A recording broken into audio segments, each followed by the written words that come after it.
welcome to the Firefighter Now tutoring video for the mechanical reasoning questions.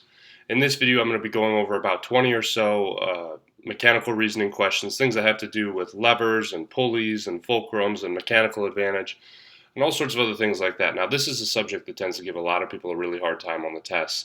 What I'm going to try and do is simplify some of the ideas behind mechanical reasoning and maybe even give you a couple little tricks that you didn't know I didn't know when I was going through the testing that I wish I would have. It would have made a lot of the tests a lot easier for me. So let's get started with number one. Number one says if someone tried to move a 2-ton stone with a 12-foot long lever, which location of the fulcrum will provide the greatest lift? So there's no real secret or trick to this. A lot of times what the easiest way to do it is just try and imagine, or if you have a test with some scrap paper or something like that, draw out a diagram. So what I like to do is if we're looking at number one, it says a 2-ton stone. So here will be our stone, and it's 2 tons.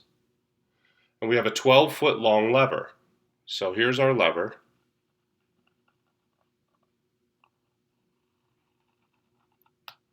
And it's 12 feet. What they want to know is where we should place the fulcrum to provide the greatest lift. So should we place it 2 feet from the stone? Should we place it 4 feet from the stone? Should we place it 6 feet from the stone or 10 feet from the stone? Well, logical thinking would suggest that placing it 2 feet from the stone, right here, would be the easiest. Why? Because it gives you the longest lever, or also known as the most leverage, to push down to raise this. Think of a seesaw.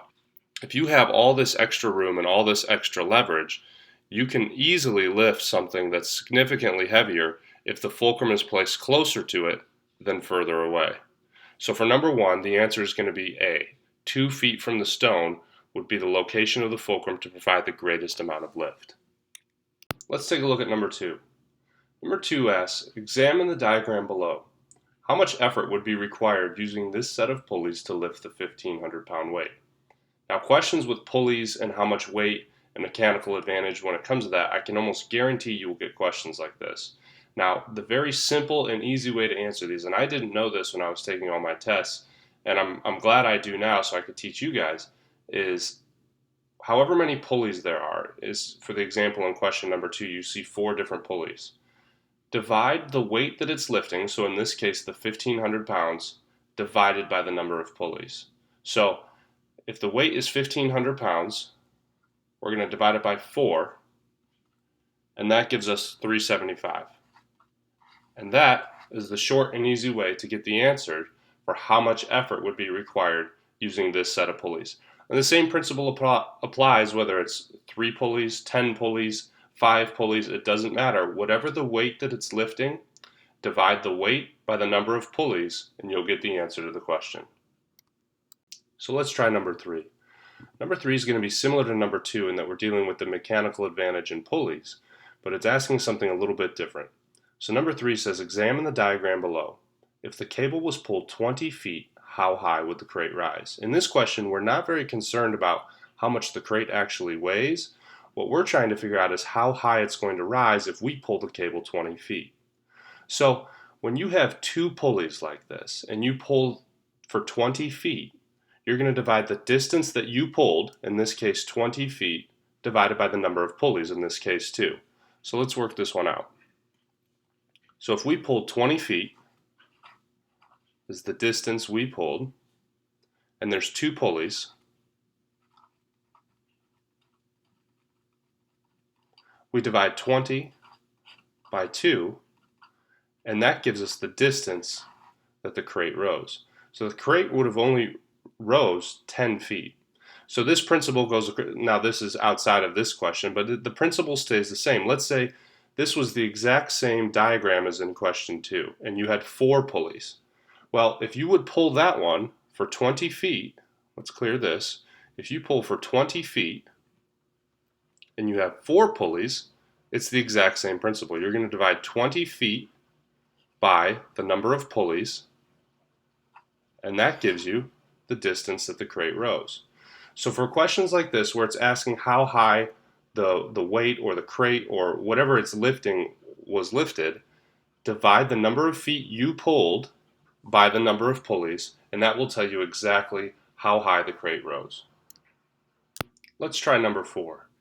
Number 4 says, which of the inclined plane diagrams below demonstrates the best mechanical advantage in lifting a heavy object to the height of the platform?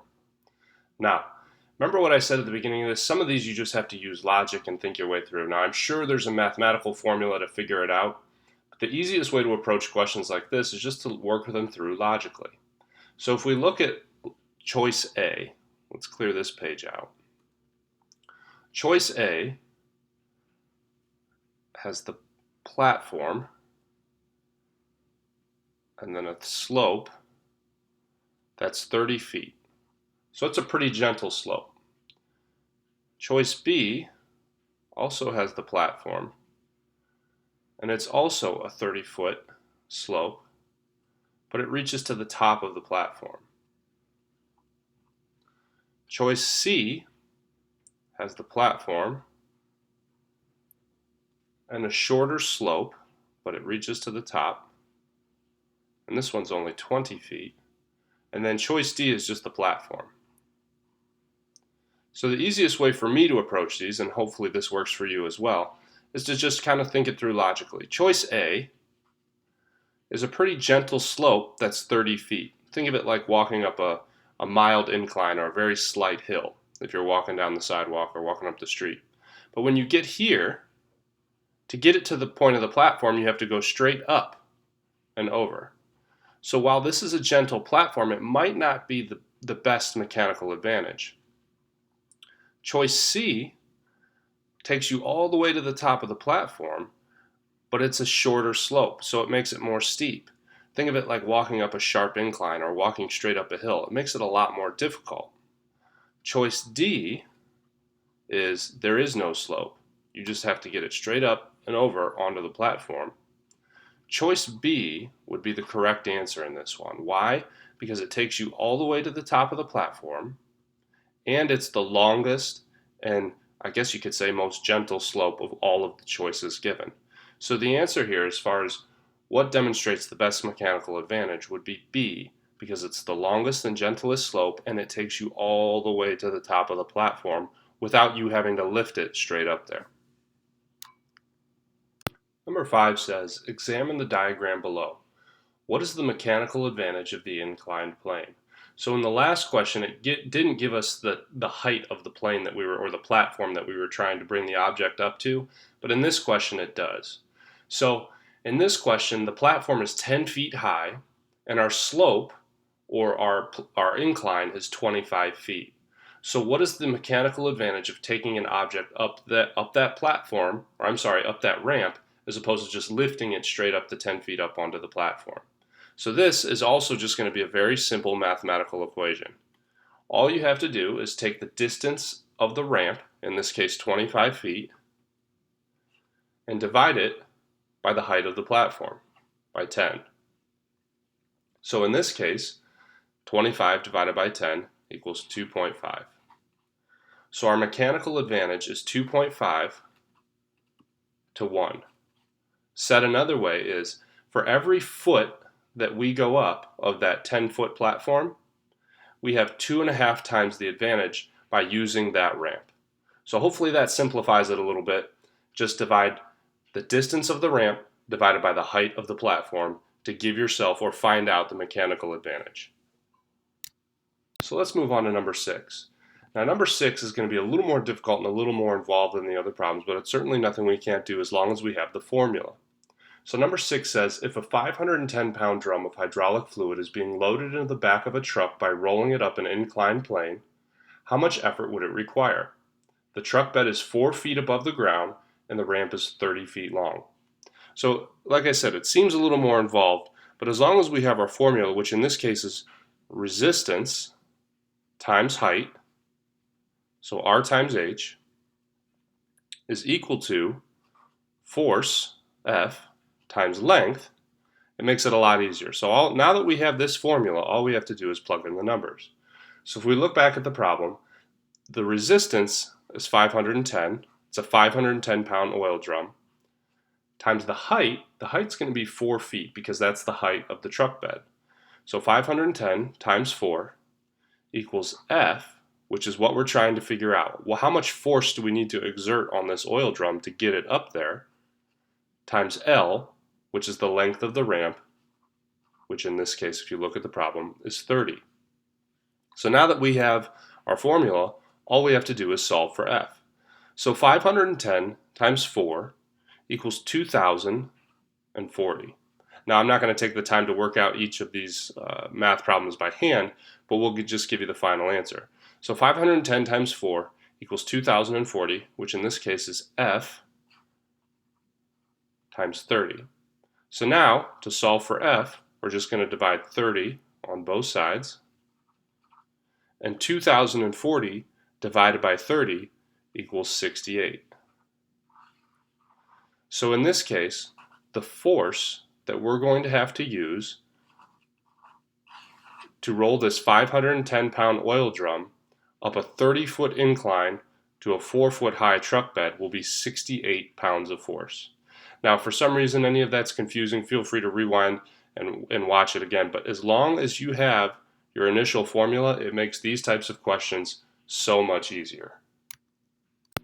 Now, number 7 is one of those questions I can guarantee you will get on your test at some point. Gears and directional rotations of gears and stuff like that is asked at least every fire test I took. It was definitely asked on. So number 7, now let's clear this page out.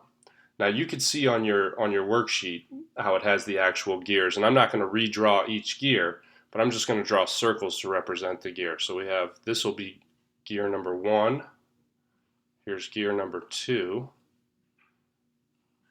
3, 4, let's mark them, 3, 4, 5, and 6. So we have 6 gears. And the question asks, if gear 1 rotates clockwise, which direction will the last gear rotate? So gear 1 is going to be rotating this way. And what it wants to find out is what direction is the last gear, so gear 6. So now when I took these tests, I used to go through and I used to, okay, if this one goes this way, that means this one goes this way. And then I used to work my way through it. And that's fine, but if you get distracted or you lose your place or something like that, then you have to start all over again. And I remember some of the questions I had, there were tons of gears and I could never remember, and I would always lose my place, and it would take me a while to answer. So a very simple and easy way to remember how to answer these is if you can, number the gears. So this is number 1, 2, 3, 4, 5, 6.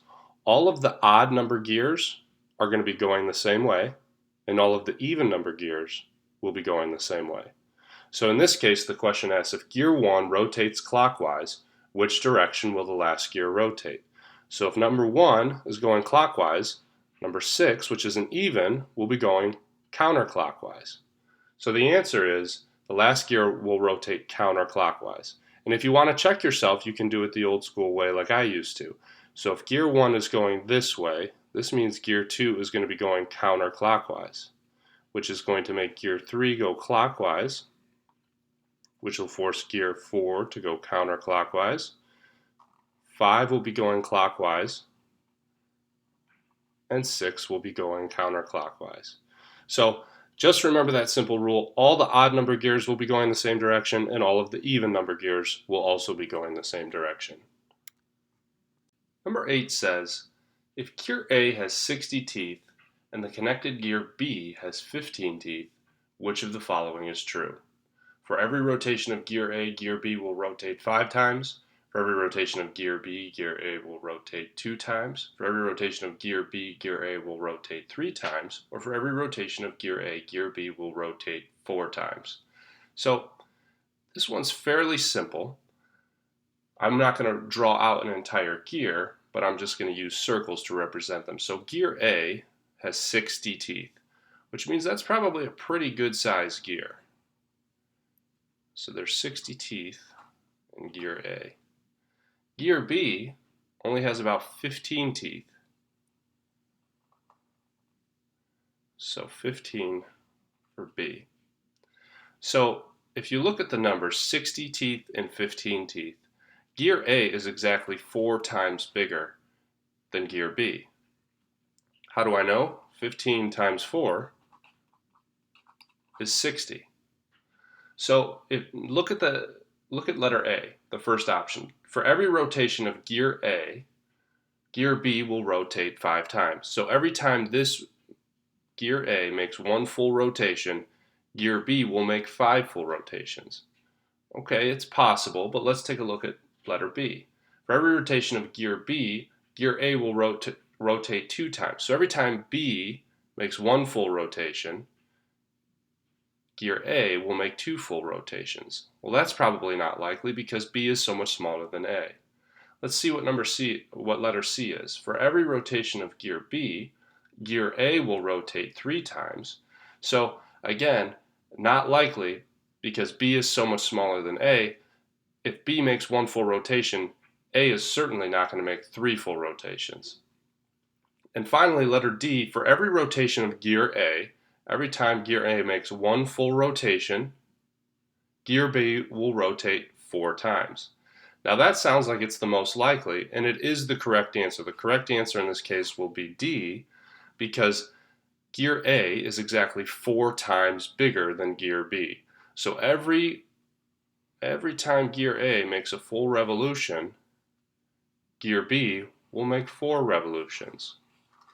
And we get that because 15 times 4, or 60 divided by 15, equals 4. So it's 4 times larger. So every time gear A makes one rotation, gear B will make 4 rotations. Let's try questions 9 and 10. We can see in our picture that it's a set of gears and drive belts that are all interconnected. We can also see that the different gears have different wheel dimensions. So A is 15, B is 15, C is 10, D is 25, and E is 15 inches in diameter. So question 9 asks, if wheel A rotates at a rate of 1500 revolutions per minute, how fast would wheel C turn? Now wheel C might be kind of hard to see just on that drawing, but it's the one inside of wheel B. You can also see that wheel C is 5 inches smaller in diameter than wheel A. So let's take a look at this. It says wheel A is 15, wheel C is 10, and wheel A is rotating at 1500 revolutions per minute.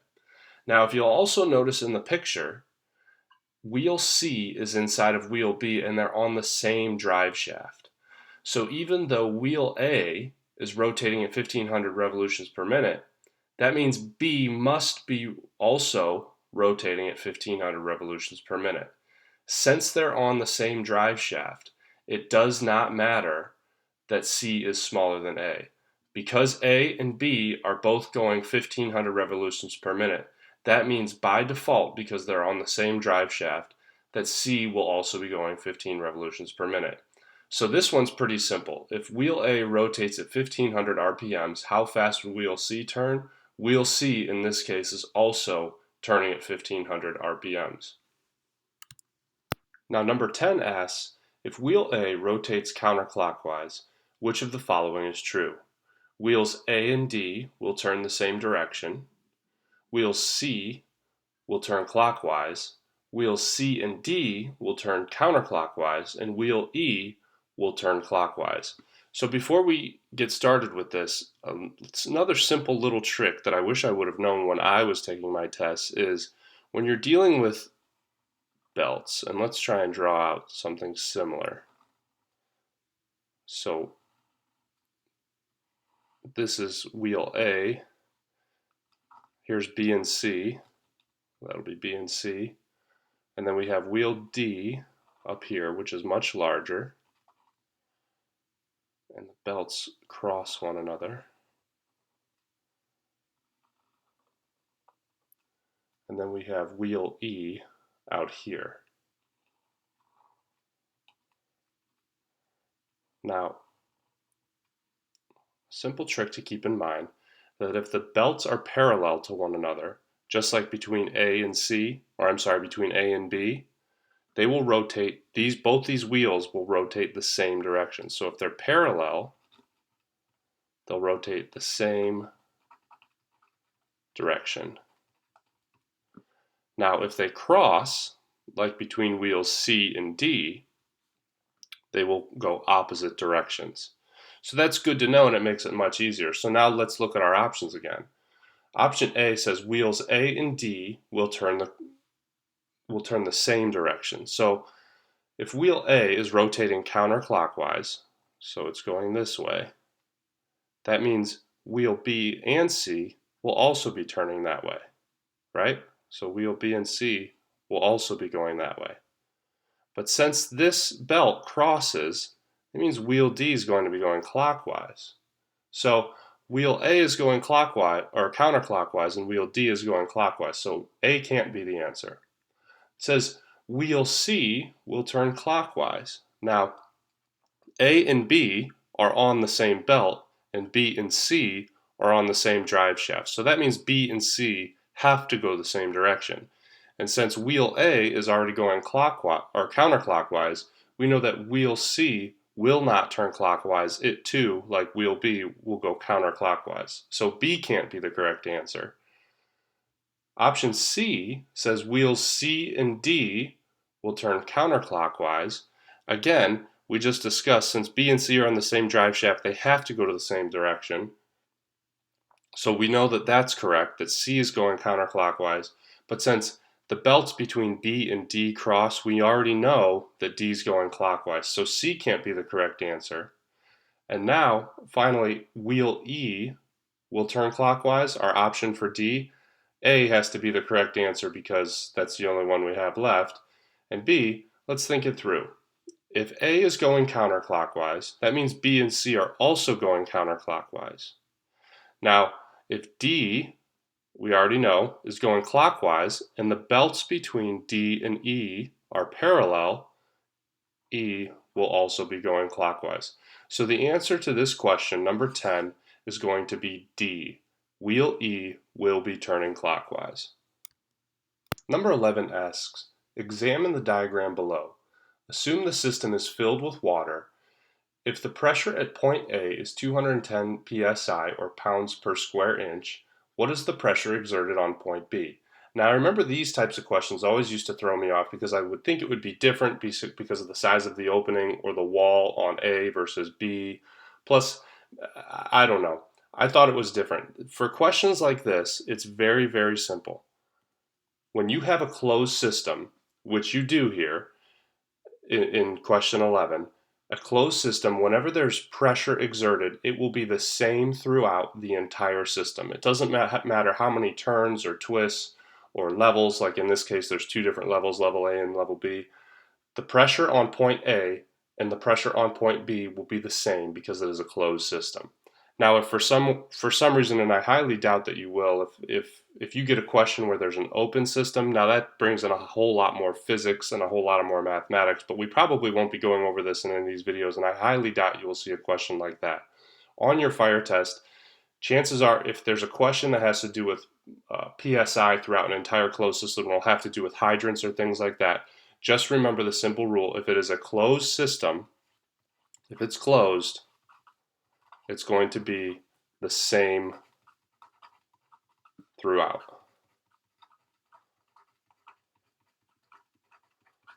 So for this question, the point or the pressure exerted on point B will also be 210 pounds, the same as in point A. Now number 12 says, if all three open containers were filled with fresh water to the specified height, which would have the greatest pressure at its base? Assume all bases are the same size. Now, it goes without saying that if you look at all three containers, A, B, and C, now I should have marked on the bottom exactly what the dimensions were at the base, but they are all the same size. Again, it says assume all bases are the same size, and as you can see, the water level, or whatever it is that's in there, across the board is the same level. Now, this question can throw people off because the containers are different shape, but when it comes to the pressure at the base, the shape of the container doesn't necessarily matter. What matters is the size of the base and the height of the material inside of the container. So in this case, the height of the material, the fresh water, is the same across, and the bases are the same across. So all of the pressures between A, B, and C would be the same.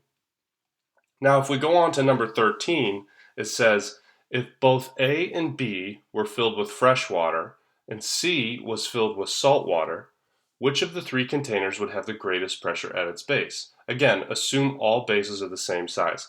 We don't care what the shape of the container is or the size of the container is, as long as the base is the same and the level of whatever's inside of there is the same, the pressure will be identical.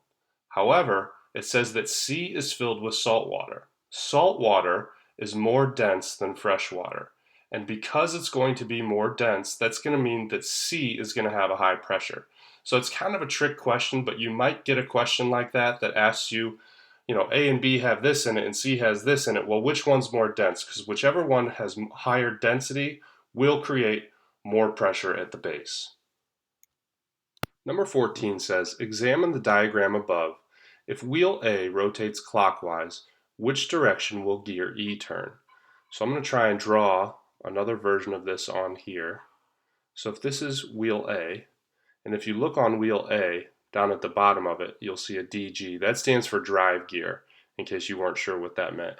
Here's B, and we know that the belt between the two of them are parallel. So as we learned in some of the last questions, that means that A and B must be going the same direction. Now up here, we have wheel C, and inside of wheel C, we have gear D. So this is D, and the belt between B and C is also going to be parallel. And then I know this is not drawn to scale, but here's gear E. So the question asks, if wheel A rotates clockwise, so A is going to be going this direction, which direction will gear E turn? Well, since we know that the belts are parallel between A and B, B is also going to be going clockwise. And since the belt between B and C is parallel, C will also be going clockwise. And we also learned in one of the other questions that since C and D are on the same drive shaft, that means that gear D will also be going clockwise. Since gear D will be going clockwise, that means gear E will be going counterclockwise. So, working our way through that entire system, we know that if wheel A rotates clockwise, gear E will turn counterclockwise. Now number 15 asks, if gear D turns 1 revolution clockwise, how many revolutions will gear E make? So let's go over to another page. And we'll draw another version of this, only this time we're not going to put teeth on it. So if this is gear D, gear E is touching it, and we know gear D is going to make 1 revolution clockwise. And we already know that that means E is going to be going counterclockwise. Now if we look on our worksheet above the diagram, it says wheel A is 24 inches in diameter, wheel B is 8 inches in diameter, C is 16 inches in diameter, gear D has 12 teeth. So gear D has 12 teeth, and gear E has 18 teeth. So naturally, E is a bigger gear than D. So if we are trying to figure out how many revolutions gear E will make, D, we know, has 12 teeth for every 18 teeth of gear E. So if we simplify this, that can also be put as 2/3. How do we know? Because we divide by 6. So for every 1 revolution D will make, E will make 2/3 of a revolution, simply because it's smaller and there's less teeth. So E, being larger and more teeth, won't make a full revolution, but instead it will make 2/3 of a revolution. Now question 16 is similar to some of the other questions we've worked on earlier, but there's one thing that will really throw you off, and it threw me off at first too, and it took me a while to figure out why. Question 16 says, examine the diagram above. If wheel A rotates 4 revolutions clockwise, which of the following statements is true? So I'm going to make another drawing just so we can look at it on here as well. If this is wheel D, and this is wheel A, and here's B, and here's C. And here's the belt going to D,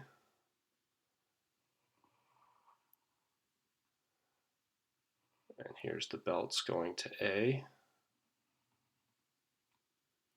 Now, the question says, if wheel A rotates 4 revolutions clockwise, which of the following statements is true? So A is going clockwise, so we know that, which means the belt is going to force C to go counterclockwise, which means D will also be going counterclockwise. So the answer to this is going to be letter D. Wheels A and D will turn in different directions. Now maybe this is obvious to you, but for me it wasn't. And you may be asking yourself, well, Mike, a lot of these belts look like they're parallel. I don't see any belts crossing through this, so why are they going different directions? Well, it took me a minute to think it through, but if you look at the belt between A and C and the belt between B and A, you see that the belt is going from one side of the wheel to the opposite side of A, and the one side of A to the opposite side of C. If you were to draw an imaginary belt here, these belts would be crossing, right? Which explains why when A goes clockwise, B and C will be going counterclockwise. So I hope that clears it up, because again, in this case, when the belt is going from this end to this end, or from this end over to the opposite end, it will make the wheels change directions. Now question 17 says, if wheel A turns at 1400 revolutions per minute, how fast will wheels B and C turn? So let's go to another page. On this page, if you look at the top above the diagram, it says wheel A is 16 inches wide, B and C are both 8 inches wide, and D is 20 inches wide. So again, the questions say wheel A is turning at 1400 revolutions per minute. How fast will wheels B and C turn? Well, since A is going 1400 and B and C are half the size, that means they're going to have to go twice the speed to keep up with A. So for every 1400 revolutions A makes, B and C are going to be making 2800. How do we figure that out? 1400 times 2 is simple, 2800. So the answer to number 17, if wheel A turns at 1400 RPMs, how fast will B and C turn? 2800 RPMs. Let's try number 18. Number 18 says, a system has an object at the base of a 16-foot lever with the fulcrum placed 4 feet away. What is the mechanical advantage of the system? So like I said at the beginning, sometimes it's easier if you just draw a little diagram or a little picture, and it's, at least for myself, seeing it makes it easier for me to understand. So let's say there's an object over here, right? It doesn't tell us how much it weighs, but let's say it's heavy. Let's say it's 2 tons, just for sake of example. And we have a system, a lever, which they told us, which is 16 feet long, right? So we know that this is 16 feet. What else did they tell us? They said the fulcrum is placed 4 feet away. So if we were to split this into 4 parts, it would probably be, here's 4 feet, here's 8 feet, here's 12 feet, and then this makes 16 feet. So we know that the fulcrum is right about here. And it asks, what is the mechanical advantage of the system? Well, since we know that we have 4 pieces and the fulcrum is right here at 4 feet, the mechanical advantage is 1, 2, 3 to 1. So the mechanical advantage of here will be 3 to 1. Now this used to throw me off because I used to think, well, if it's 4 feet and it's 16 feet, 16 divided by 4 is 4, so the mechanical advantage is 4 to 1. That's not true because there are you have 3 times the amount of distance you do here to lift whatever object you're lifting. So again, The mechanical advantage, and again, it makes it a lot easier if you draw it out like I did here, the mechanical advantage is 3 to 1. And finally, the last question on our sheet, number 19, says if someone is loading an ATV into their truck, which sits 4 feet above the ground, how long should the ramp be, assuming they are only capable of pushing 200 pounds and the ATV weighs 450 pounds? Now, if you remember earlier, this is very similar to one of the earlier questions in this video, and this question is answered much more easily as long as you have your formula. And if you remember from before, our formula was resistance times height is equal to the force times the length. So again, once we have our formula, like anything else, all we have to do is plug in the numbers. So our resistance, in other words, what we're rolling up this ramp, is going to be the ATV, and it weighs 450 pounds. So R is 450, and the height, again, similar to the last question, is going to be 4 feet because the bed of the truck is 4 feet off the ground. So 450 times 4 is equal to the force, and we know now that our force is 200 pounds because that's all we can exert on this ATV to get it up the ramp, and we're trying to figure out L. How long should this ramp be in order for us to move this? So again, now that we have the formula all drawn out, all we have to do is simplify. So 450 times 4 is going to be 1800. So 1800 equals 200 times L. So now that we have our 1800, we're just going to simplify for L and divide by 200 on both sides. And L equals 1800 divided by 200, which the final answer is 9. So we know that the length of our ramp to move that ATV up into the bed of our truck needs to be at a minimum of 9 feet if we can only push 200 pounds. So I hope this video gave you a better understanding of the principles behind the mechanical reasoning questions. I know some of the shortcuts, like with the gears and the pulleys and the drive belts, I really wish I would have known those when I was taking these tests. I hope that simplified it for you. As with anything else, if you have any questions, feel free to contact us at Firefighter Now, and good luck on your next test.